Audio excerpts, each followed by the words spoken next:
Funke, otherwise known as Ma Titia, author of the upcoming book Truth About Health Exposed.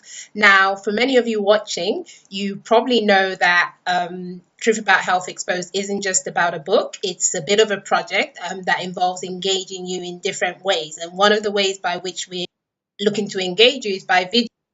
So to start off with, I have a special treat for you because I have a very special person who isn't just an ordinary person. He's actually an OBE. He used to be a well-known NBA player and is now a psychologist. And not just a psychologist, it's someone that doesn't really do ordinary. He's a doctor of psychology. We have Dr. John Amaechi with us today.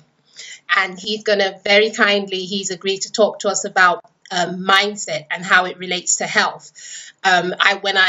Obviously through this project, I've spoken and dealt with a lot of people, and I couldn't think of someone else that was a better fit, just because it's not just about getting experts on, but it's also about getting people with real life experiences and experiences across the board to talk and engage with people about this.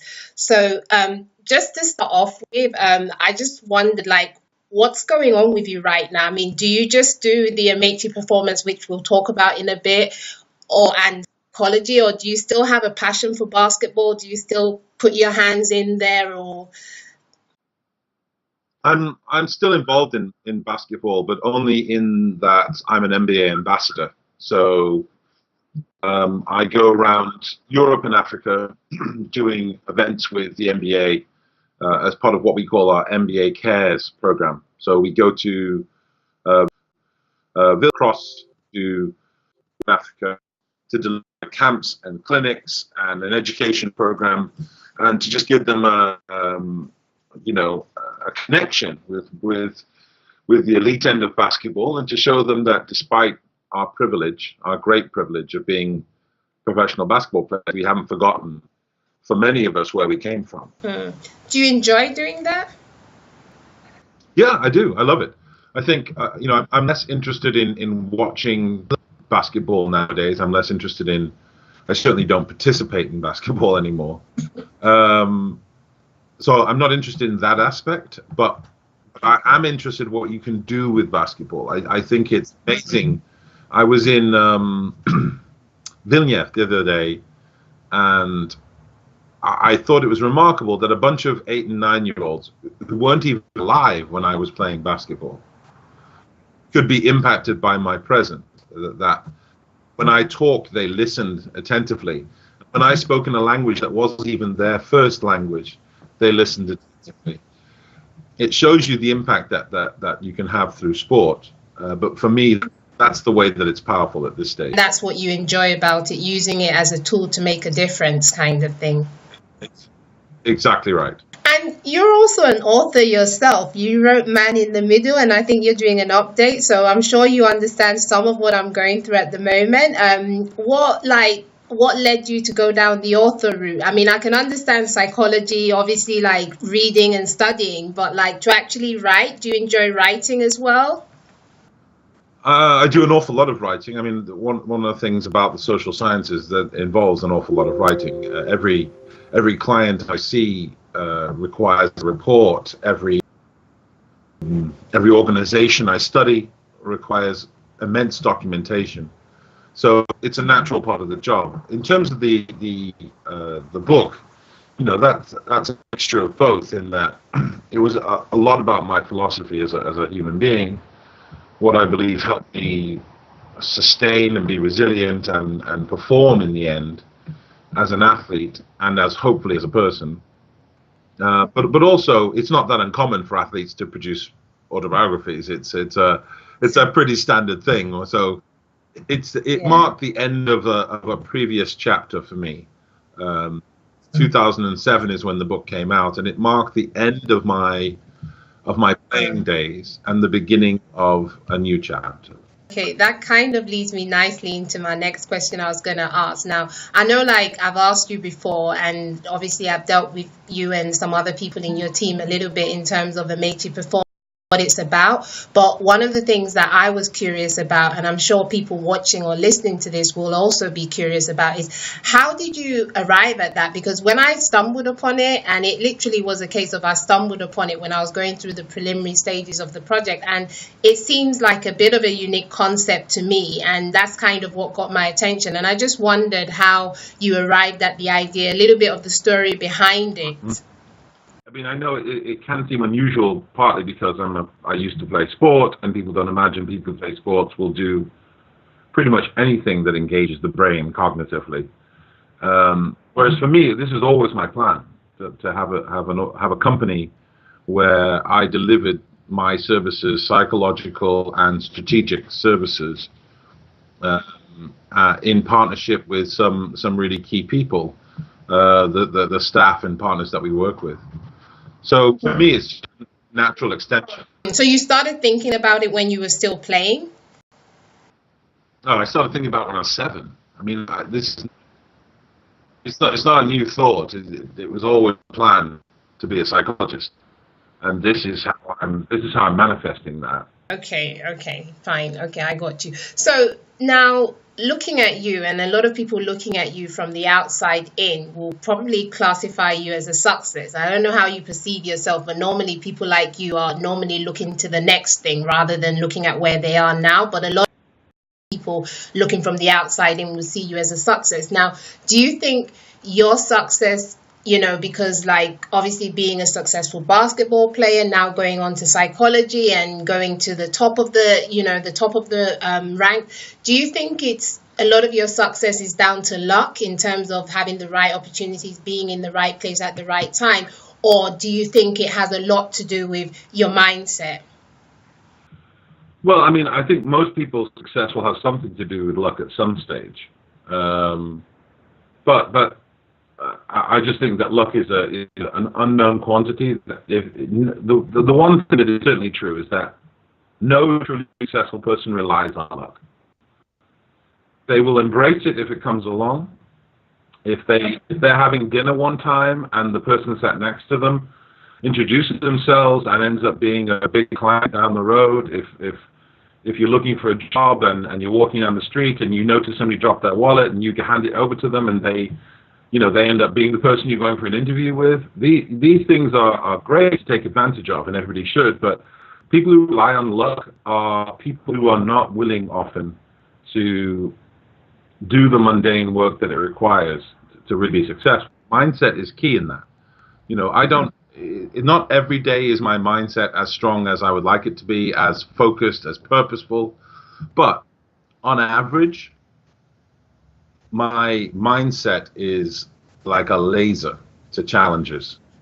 On average, my perspective on life is roundly positive, even as it's really practical. And I recognize that there are deep challenges. I mean, I know that stuff will happen that's going to disappoint me, but I also know that taking risks is how you have great success. My organization is doing that this year by changing some of the stuff we've done for years, because we think that this is how we will grow into the 21st century. This is how we'll expand what we do and our reach and help more people be supported by us.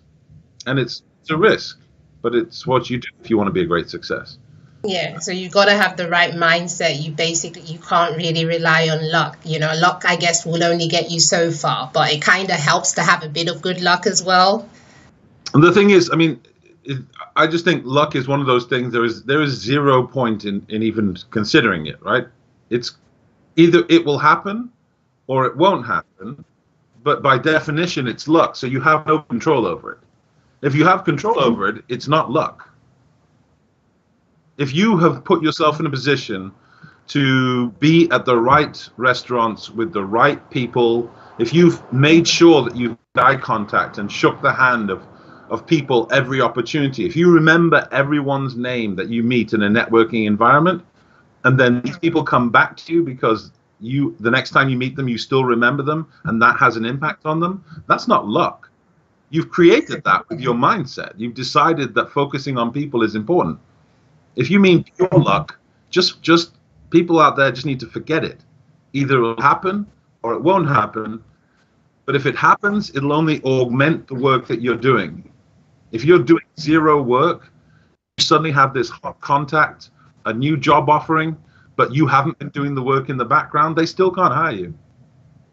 That's like a really nice way of putting it. Like you said, you in the way you create, sometimes you create your own luck, right? You know, but you've got to have the right mindset and you've got to have the tools to back that up, because even if you get lucky, it's kind of useless if you I will be honest, I stay away from the idea of, you don't create your own luck. Luck is luck. It is random, completely random chance.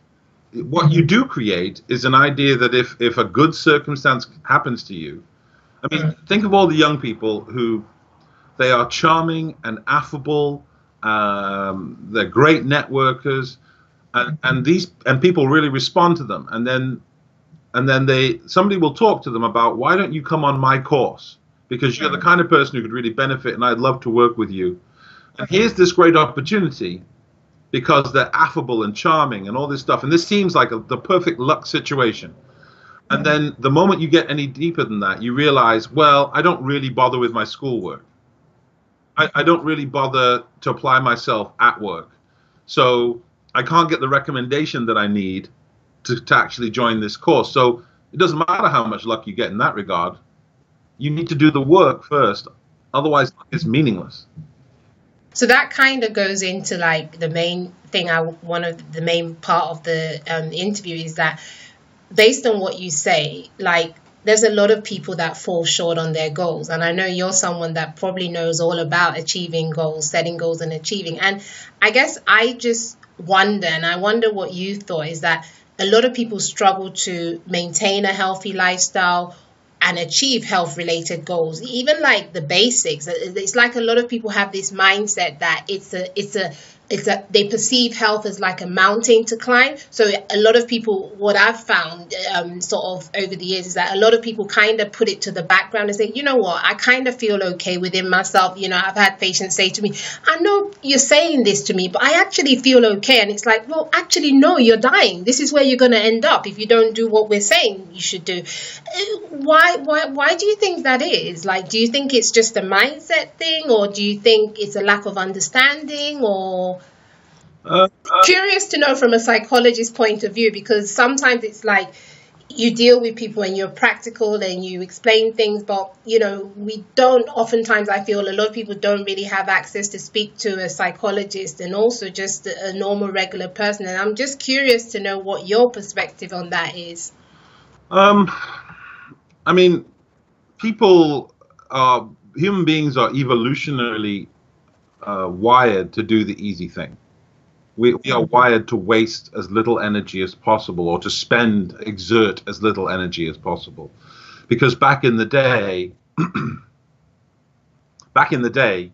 we would be, we would be running the risk of starvation every year.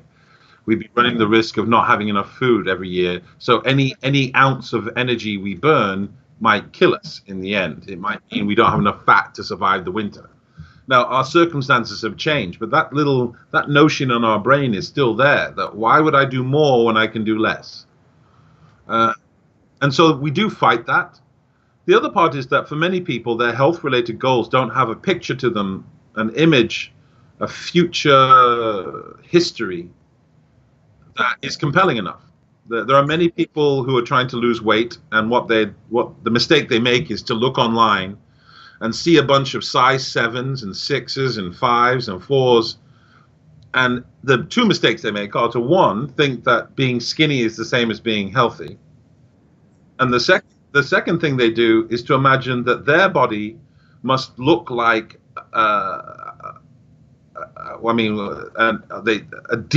me, what looks like a deeply unhealthy runway model to be healthy. Because then that's why it feels like a mountain. If you think that you don't just have to lose a bit of weight, improve your cardiovascular, improve your muscle strength and your connective tissue and this other stuff, if you don't see it as like these small incremental things, but rather you see, I have to be like Kate Moss in a year's time. The average size of a woman in America and in Britain, in fact, now is a size 14. So if your idea, if your, if your idea of being healthy is a size 6, that is a mountain to climb. Instead of thinking maybe I can reduce some of the fat that's on the inside of my body, not just the fat on the outside. Maybe I can improve my heart health. Maybe I can reduce my cholesterol. Maybe I can, all these little things. Maybe I could just eat a little bit more broccoli. You know, these small steps that can lead you to a healthier future. And also, some of us just aren't that invested in how our body looks. And so the reason that I think exercise is important, and I don't do a huge amount now. My body is pretty worn out from playing basketball, but I get on the bike and I occasionally go to the gym, and but the reason I think that's important is because my brain works better when I'm in better shape. So you have to find a reason that really compels you, that really speaks to you. And for most people, it won't be looking like a model. Just it'll be totally unachievable.